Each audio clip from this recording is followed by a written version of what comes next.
What's going on, guys? This is Tony with Urban Girl Scout Media, living the dream as always, here with Nick, getting ready to do a little mid-season baseball talk. We are actually at a baseball field. You're going to hear the guy mowing the field in the back here occasionally, so we'll probably take breaks so you can enjoy the sounds of a good riding lawnmower from the city. Sounds of summer. Sounds of summer. So we got some good stuff here, and I actually asked Nick to do this because he's one of the more knowledgeable baseball people I know. So I thought it would be fun to kind of get his opinion. And we just crossed the trade deadline, so we were talking about that a little bit and just talking about some of the moves that were made and really how exciting the NL playoffs are going to be because of it. So, I mean, let's start with that NL Central. So the Brewers and the Pirates both made moves. The Brewers made moves for infield help, which was a little weird because they're incredibly stacked. Yeah. And then the Pirates, I was telling you about the pitcher. It's weird that it looked like they're going into the rebuild this offseason, and now here we are acquiring people. Yeah. So they acquired Chris Archer, who's 30.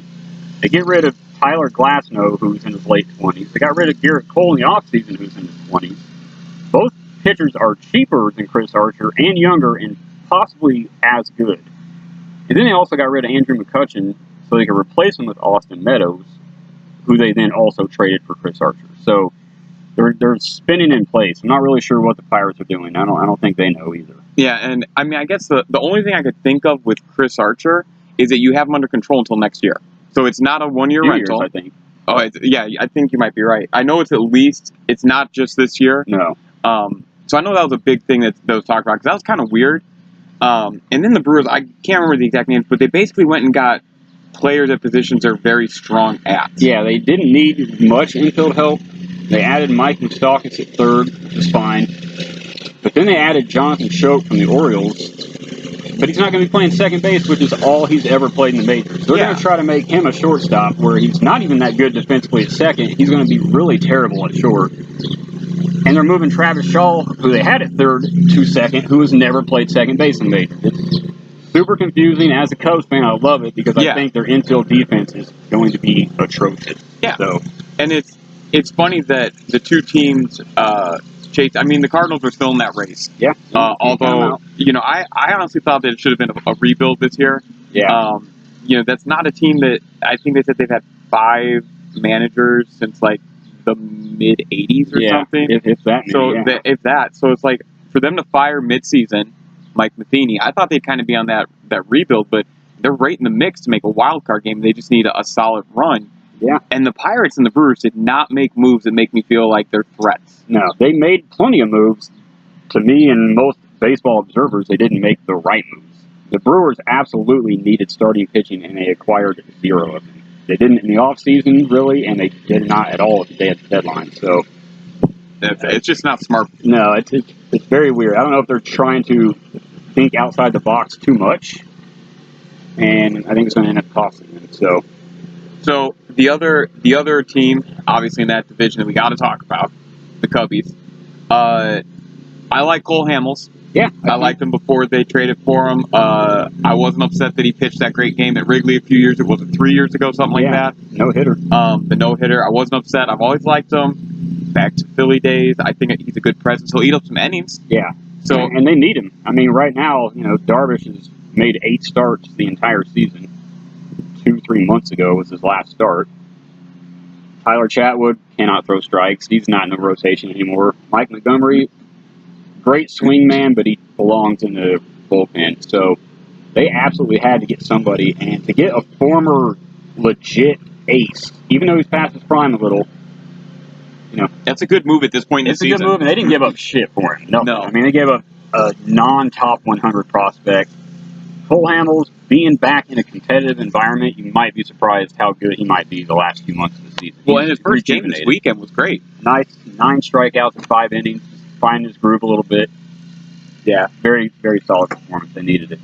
So I'm not going to talk about the Braves. Couldn't care less about them. Never liked them. I've never been an Atlanta fan, but I am going to talk about the Dodgers. Yeah. So this is a team 30 years this year since their last World Series, and I feel like the past few years they've been in this all-in mode. This year really feels like it has to be it with Machado on board now. So I mean, what's your takeaway from that? And they added not only only did they add Machado, they added Brian Dozier from the Twins. Yep. They have so much depth, it's ridiculous. They have probably 7 starting pitchers, 5 starting outfielders, 5 or 6 starting infielders.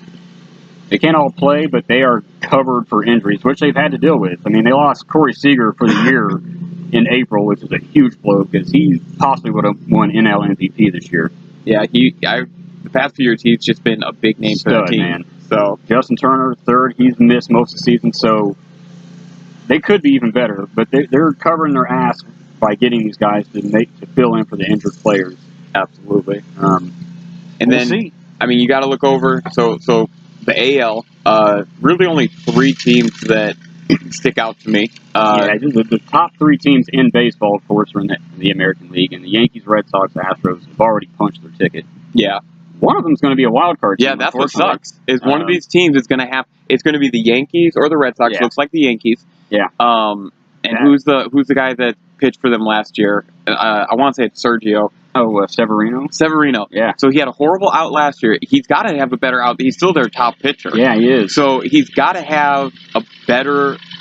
He needs one great game. He's got to shut it out, man. And they may face the Mariners in that one game wild card. And the Mariners aren't really a scary team, but somehow they've managed to. You still got to get by them. Yeah. I mean, that's the lineup's pretty stacked, So. Yeah, and I think for the Red Sox right now, I mean, anytime you hear about the Red Sox, they're just waffle stomping somebody, or they're setting more distance between themselves and the Yankees. So it feels like for Boston and the Dodgers this year, it's a very special year at this point.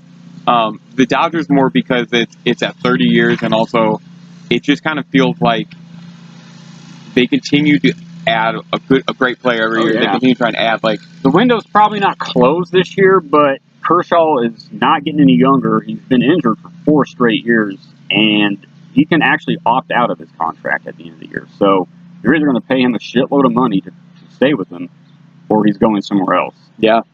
Machado's also a free agent, but they may re-sign him. So yeah, he may love that LA lifestyle. Yeah, the window isn't closed, but I think they would really like to get that title now, just in case. You get the title, you have more room to negotiate with players to come back, and hey, we're not just a competitor, we're winning. Yeah. So, well then, let's talk about the AL and NL championship. So, who are you penciling in for the AL championship?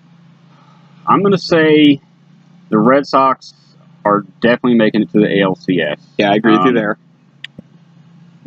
The Astros are another safe one to pick. The rotation's been stupid good. I don't know though. It seems a little too easy to just pick them two. There's part of me that just really is looking at this Yankees lineup and thinking they're going to find a way. It could be Yankees Red Sox unless they have to face each other before the ALCS. I don't. The way the seeding, we still have a lot of seeding to go. Yeah. So this could be completely different, and that's why it's like there's part of me that's like, man, it very easily could be the Red Sox and the Yankees if certain things happen over the next few months. Yeah. So it's not like it's impossible, but I just look at this Yankees team, and I really just see that one game wild card as their only challenge. Because outside of that, and that team is stacked. The series, they'll slug with anybody. And they added some arms. They added, J.A. Happ and I can't remember who the other pitcher was now. Just a couple of veteran dudes back into the rotation type of guys. They needed it though. Yeah. They don't have too many weaknesses. Their bullpen is deep as hell. They've got 4 guys who could be a closer on any team for the most part. So what are you thinking about the NL? The NL, it might sound like a little homerism. I still think the Cubs are the best team in the National League. They've not even remotely pitched up to their ability in the rotation. They haven't peaked as a team in a lot of different ways. They still score the most runs in the National League right now. They still have the best record in the National League. That's with Bryant having 2 DL stints. That's with Rizzo having a DL stint. It's with Darvish not even pitching, basically. If the team stays healthy, which is a big if, they're the best team in the National League. Who their opponent is going to be is a little trickier. It could be one of these surprise teams from the East. It could be the Phillies or Braves, which is really crazy. Going into the season, there's no way in hell I would have picked either to be in the NLCS. Yeah, it's kind of amazing how many teams are in that race. Yeah. And the Phillies added Jake Arrieta. Yeah. I couldn't tell you another big addition to that team. They didn't make big splashes. Their young players just They're clicking. Came together all at once. It's kind of like the 2015 Cubs, man. Yeah. Nobody expected shit. They won 97 games. They just kind of put it together. And I mean, that's scary. I could see the Braves. I could see Phillies. I agree with you. I think the Cubs are in. I really think it's safe to pencil in Cubs-Dodgers. I think that the Dodgers are going to. It just feels like there's something for the Dodgers here which can be epic, whether it's they don't make the playoffs or they make a run. I just don't think it's going to be an in-between. That'd be kind of fun. That'd be the third straight NLCS between Cubs and Dodgers. They've each won one. So I mean, I wouldn't mind a rubber match. Yeah, the rubber match to see, and All right, well, so the other thing we got here is, again, we just passed the trade deadline, so just a few players on here that I was kind of interested in because it looks like there's a team specifically that should be blowing it up and getting ready for maybe a rebuild. I'm going to start with the Washington Nationals. They have 3 players that 2 of them I think they should move. 1 of them I'm not sure. The 2 I think they should move is Bryce Harper and Steven Strasburg. I think it's time to get Strasburg. I remember the hype around him. He's had a decent career. Can't stay healthy, man. Can't stay healthy. I think it's time to get some value for him. You're not going to get a lot. And then Bryce Harper, I think, is a fool if he doesn't leave this year. Yeah. That team is just awful. This is the end of their window. Yeah. Harper's free agent. Daniel Murphy, who's not really had a good year as a free agent. Gio Gonzalez is a free agent. They're losing Anthony Rendon after next year. The core of that team, they got some really good young guys like Trey Turner and Juan Soto came up this year and is killing it, but their window, which was a nice 5-year window, slammed shut at the end of this year. So, and they're not even they may not even make the playoffs, which is as in a the Nationals NL fan, I would be livid. Well, and you've got one of the best players in the game. You've got Matt Scherzer and Steven Strasburg. Yeah. I mean, you've got one of the best teams. So, and now the other players with Scherzer is that he's consistently among, man. He's the only reason they're even within shouting distance of the wild card right now. So, and that's why I really think at this point Scherzer's on the wrong side of 30. Oh yeah. Strasburg hasn't stayed healthy. Harper's going to get out of there. This would have been the time to unload, shake things up because there's teams buying. I mean, all these teams that can make the run are buying. The Pirates were buying. The Brewers were buying. Everybody was buying. The other 2 players, different teams, but the other 2 players that really and maybe this is because I'm more of a basketball fan where trades are more common. Yeah. But Madison Baumgartner, and Mike Trout. These are 2 guys that Baumgartner at least has some championships. Oh, yeah. He at least has something to say, hey, I got something done here in San Francisco. Yeah. He's on the wrong side of 30. Mike Trout, you say he's been to the playoffs once. I didn't even think he'd made it once. I think they made one wild card, if I'm not mistaken, but they lost. So he's never won a playoff game. And I think you have the best 5-tool player of our generation. Easily. He is in L.A., which is strange that really nobody knows who the hell Mike Trout is, even though he is the best player of his generation in the second largest market in the United States. I mean, he can walk down any street in America and pretty much nobody would know who the hell he is. So I mean, the only thing I've ever seen him advertised on is ESPN commercials and the frozen soft pretzels. Yeah, that's it. Like I haven't seen anything else. So, and for the Angels, it just doesn't feel like Pujols. They had Shohei, who it's been an up and down season for him, and Mike and all this. I just think at some point they got to look at it and say, hey, we have one of the best to play the game, and we're not going anywhere, man. We either need to revamp around them or revamp without them. That's it. The haul they would get back in a trade for Mike Trout would be stupid.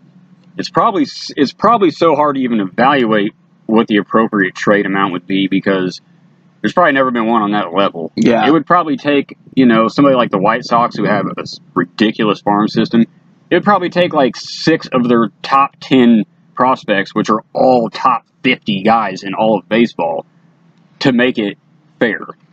And no GM is going to give up that much young talent for somebody as great as Mike Trout. So it would be very hard. Impossible. It would take balls from both sides, major balls, to pull that one off. So. And I don't think baseball is quite there where they're ready to start having that this was one of the most active trade deadlines. Yeah. And I think baseball's making that trend towards if we're in that window, we got to trade and stack up. Yeah. And I think, maybe if the same scenario, maybe 5-10 years down the road present itself, there might be. Right now, I don't see a young enough GM or an aggressive enough owner Yeah. willing to bet the farm Yeah, because literally on Mike Trout. Yeah. So you're betting the farm on Trout. Yep. So, well, I think that's a good spot right there to kind of call it. I mean, honestly, it's been an exciting season. We have some stuff for another episode, and yeah, we'll come back maybe towards the end of September. When we can see basically who's going to be in the playoffs, and then we can kind of go over. I mean, that NL pitcher race is insane.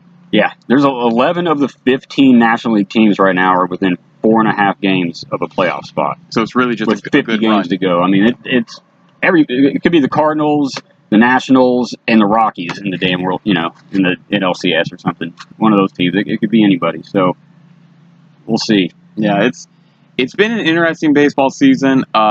Just a lot of weird stories, and really, like, this is the first time. This is the most discombobulated I've ever thought of the Cardinals. Yeah. This is the most desperate I've ever seen piss poor teams like the Brewers and Pirates just to be in the race. Like, they set on these paths where they're going to go long term, and it just feels like we have a chance to trade some of our stuff now to get in. And the Dodgers are moving everything in. The Red Sox, the Yankees, and Astros. It just feels like a very epic year and weird year for a lot of teams. So much movement. And not the Mariners, whichever team's in Florida. Yeah. That garbage ass team. Yeah, the Marlins should have traded some people too. I mean, they did a lot in the offseason, obviously, their entire outfield. Yeah. Stanton and Ozuna and those dudes. They have a really good catcher that could have got him a lot, but JT Realmuto, they held on to him for whatever reason because they foolishly think they're going to compete within the next 3 or 4 years, and that's not happening. So yeah, that team's in sorry, Jeter. Maybe next team. I think the only team that I could say is in more of a financial mess than them is the Mets. Yeah. And that's just because of all the scandals and Ponzi schemes that they got caught in. So, but all right, guys. Well, we got to get back to work. Unfortunately, our time at the baseball diamond is coming to an end. So, Nick, thanks for joining us. Always, man. We'll definitely get another one of these in before the playoffs start and make sure we can get a good view on what could happen. So, guys, this is Tony with Urban Girl Scout Media, living the dream and signing off.